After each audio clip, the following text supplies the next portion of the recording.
సాతానుడు ఎప్పుడు నిన్ను ముందుకి వెళ్ళనివ్వడు. ఈ రోజున మన జీవితాల్లో గూడా గతంలో వదిలేసిన హ్యాబిట్స్ ఏమైనా ఉన్నాయేమో, గతంలో వదిలేసిన డ్రింకింగ్ హ్యాబిట్స్, గతంలో వదిలేసిన అడిక్షన్స్, గతంలో వదిలేసిన స్మోకింగ్, గతంలో వదిలేసిన పబ్ కల్చర్ అదేదైనా, గతంలో వదిలేసిన సినిమాలు, గతంలో వదిలేసిన సినిమా పాటలు. సాతానుడు ఏమంటాడో తెలుసా? ఆ జీవితం ఎంత బావుంది. ఇప్పుడు చూడు బోరింగ్. ఎప్పుడు చూసినా వాక్యం అంటావు, ప్రార్థన అంటావు, ఆన్‌లైన్ సర్వీస్ అంటావు. గత గత జీవితంలో నీ నీ నీ శుక్రవారం ఎంత బావుండేది. చక్కగా షాపింగ్‌కెళ్తూ, చక్కగా సినిమాలకెళ్తూ, చక్కగా గేమ్స్ చూస్తూ, చక్కగా పార్టీలు చేసుకుంటూ ఎంత బావుంది. ఇప్పుడు చూడు ఏముంది జీవితంలో? ఏముంది జీవితంలో?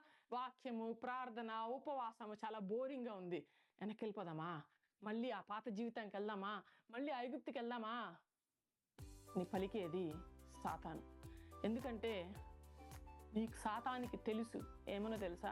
ఆ గత జీవితాన్ని వదిలేసి అడుగు ముందు పెట్టిన క్షణము, ఆ గత తలంపులను వదిలేసి నువ్వు లేచి ముందుకు వెళ్ళటానికి డిసైడ్ చేసుకున్న క్షణము, వెనక్కి వెళ్ళిపో, గత కాలమునకు వెళ్ళిపో, నువ్వు వదిలేసిన అలవాట్లను మళ్ళీ అలవాటు చేసుకో, నీ గత ఫెయిల్యూర్స్‌ని గుర్తు చేసుకో, నీ గతంలో బాధించిన వారిని గుర్తు చేసుకో, నువ్వు మళ్ళీ అదే ప్రయత్నాలు చెయ్యకు అని సాతాను నిన్ను హెచ్చరించినప్పుడు వాటికి లొంగకుండా ముందుకెళ్ళటానికి ప్రయత్నిస్తావు చూడు.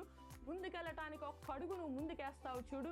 ఆ అడుగు నువ్వు ముందుకేసినప్పుడు నీ కొరకు ఎదురొచ్చిన ఎర్ర సముద్రాన్ని చీల్చే దేవుడు నీకున్నాడని సాతానుకు తెలుసు.